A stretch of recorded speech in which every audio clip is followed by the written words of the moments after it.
I am a woman. And today, I am not going to lie to you anymore. There are no fake words of comfort.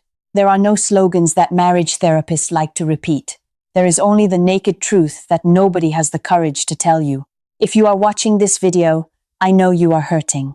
I know your bed has been cold for a very long time. I know your wife has turned her back and gone to sleep without saying a single word. I know you lie there, your eyes wide open, staring at the ceiling, and you ask yourself what you did wrong. You are an American man over 45 years old. You did everything according to the script. You worked 60 hours a week. You brought home the paycheck to feed the family. You did not cheat. You did not stay out drinking all night. You washed the dishes. You took out the trash. You drove the kids to school. You thought that doing all of those things would buy you love. You thought that kindness would be paid back with passion. But here is the bad news I have to deliver. You were completely wrong. Every good deed you did in the hope of trading it for intimacy, you were digging the grave of your wife's desire. Let me paint the real picture. You have become a well-paid housekeeper. You are not a lover. You are a perfect service. And no woman on this earth craves a service. She may be grateful to you. She may appreciate you. But gratitude is not craving. Appreciation is not passion. These are two completely different neurological systems in the female brain. You have been depositing money into an account that does not exist for 20 years. Now I am going to tell you about 4 behaviors that are killing the masculine power inside you. Sit still and listen, because after today, you will no longer have the option of pretending you did not know. The first behavior, I call it the Voluntary Servant Syndrome. In modern psychology, there is a term called choreplay. It is the false belief that doing housework will activate your wife's desire. You wash the dishes, hoping for a reward. You vacuum the carpet, expecting a smile. You do the laundry and wait for her to touch you. This is the worst negotiation in the history of marriage, because sex does not function as a transaction. She does not watch you wipe down the counter and feel her body heat up. She watches you wipe down the counter and feels like she is watching the help. And nobody sleeps with their own housekeeper. The second behavior, the emotional clinger. You do not realize this, but you are hanging yourself on your wife like a wet shirt on a hook. You need her to confirm that you are a good man. You need her to say that you matter. You need her to look at you so you know you still exist. This is the most subtle poison in marriage, because women do not crave a man who needs to be validated. She craves a man who knows who he is without anyone telling him. The moment you lean on her to feel like a man, she has already stopped seeing you as one. Your silent weakness is suffocating her. She has to brace herself and become the stronger one in the household. And women do not crave a man weaker than they are. The third behavior, the Becky Trap. This is the most painful truth I have to tell you. Some women choose their husbands for safety, not for desire. She chose you because you were kind. She chose you because you had a steady job. She chose you because after all those wild romances in her younger years, you were a calm harbor. You were plan B that got upgraded to plan A. You were never the man who drove her crazy. You were the man who made her feel at peace. And peace is the enemy of craving. This is why, inside a therapist's office, after 23 years of marriage, she lets out the most brutal sentence a man can hear. I have never truly been crazy about you. That sentence cuts through your heart like a bullet, but it is the truth she has been hiding for 23 years. The fourth behavior, the silent punishment. This is the most subtle behavior of all, and you do not even know you are doing it. Because you are insecure about yourself, you unintentionally smother your own wife. When she puts on a beautiful dress, you ignore it. When she puts on makeup, you say nothing. When she gets excited telling you about a new project, you respond with a flat, one-word answer. You do not realize it, but you are punishing her for still being attractive. You are afraid that if she shines, another man will notice. You are so afraid of losing her that you are killing her slowly, and she can feel it. She does not say it, but she knows. Eventually, she stops trying. She wears sweatpants to the grocery store. She throws her hair up in a sloppy bun. She becomes a shadow of herself, and you have played your part in killing her. Now I am going to introduce a concept that very few people have heard about. Genuine burning desire. This is the chemical reaction inside a woman's body that cannot be faked. A study from Bucknell University confirmed that women need emotional connection in order to crave. But emotional connection is not the whole story. Genuine burning desire is something far beyond connection. It is like getting hit in the forehead with a frying pan. When a woman has this kind of burning desire for a man, nothing can stop her. She will drive 3 hours just to see him for 20 minutes. She will not use the kids as an excuse. She will not say she has a headache. She will not roll over and go to sleep. When she says she is tired, that is not a physical problem.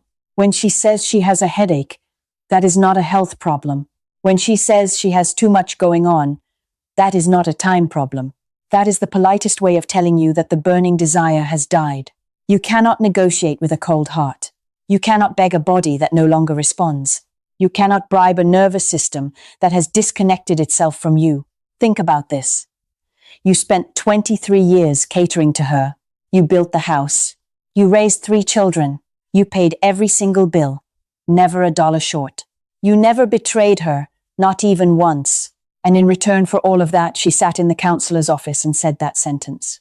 I was never truly crazy about you. That sentence does not only destroy today, it destroys backward into the past. It makes 23 years of your life meaningless. It turns every drop of your sweat into a punchline. This is an emotional death sentence, and you have to understand why it happened. This is the moment when you have to choose. You can keep living in denial.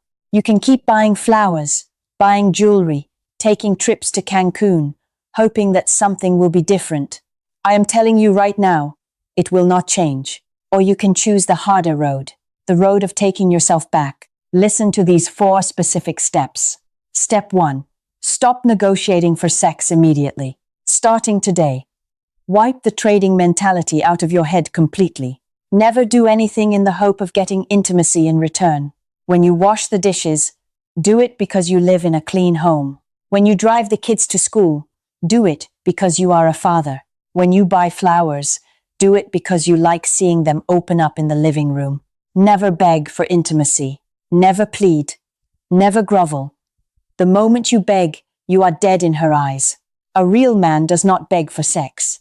A real man is the one who creates the conditions in which desire can show up. And if it does not show up, a real man walks on and finds his answers somewhere else in his life. Step 2. Set clear boundaries. You have to recognize every act of disrespect from her. When she cuts you off in the middle of a sentence, that is disrespect. When she rolls her eyes while you are telling a story, that is disrespect. When she speaks to you in a tone she would never use with her friends, that is disrespect. Every time you swallow it, you are teaching her that you have no value. Say it straight. You do not need to raise your voice. You do not need to get angry. Just one calm sentence. I do not accept being spoken to this way. Then turn around and go do something else. Do not explain. Do not argue. Action speaks louder than words. Step 3. Invest in your personal assets. Sit down tonight and write out the life you have outside of the role of husband and father. What hobbies are still burning inside you? Are there any male friends who still call you? Is there any project that wakes you up at 5 in the morning with excitement? If that notebook is blank, that is your weak spot. You have invested all of your emotional capital into a single stock named the family. This is a suicidal financial strategy that any advisor would warn you about. Start today. Lift weights 3 times a week. Learn a new skill that she does not have. Reconnect with 3 old male friends. Join a club outside the house. Build a world where she is not the center. When you have your own world, you become interesting again. And being interesting is the real currency of desire. Step 4. Upgrade your own value. I call this the top shelf position. You have to become the kind of man a woman has to put in effort to win. Focus on the 7 pillars of a high-value man. A strong body, solid finances, a sharp mind, a meaningful career, a wide network, a deep inner life, emotional self-mastery. These 7 pillars are not for showing off. They are the foundation that lets you stand firm when everything else collapses. When you start to shine from the inside, one of 2 things will happen. Either your wife's desire will return because she sees that you are no longer the man she had forgotten, or you will be strong enough to walk away and have better options. Both outcomes are a win for you.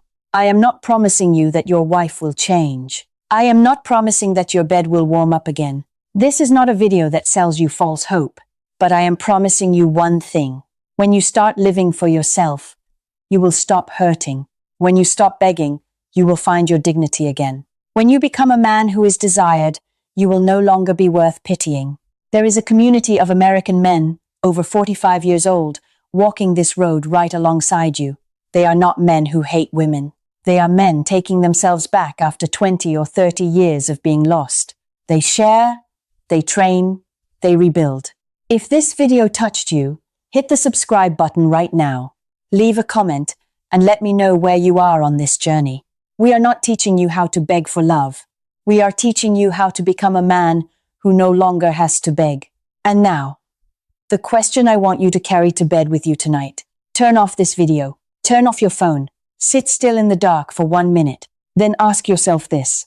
If tomorrow you lost all of your money, lost all of your status, lost everything that defined you from the outside, would your wife be the first person to wrap her arms around you? Or would she be the first one to walk out the door? You already know the answer.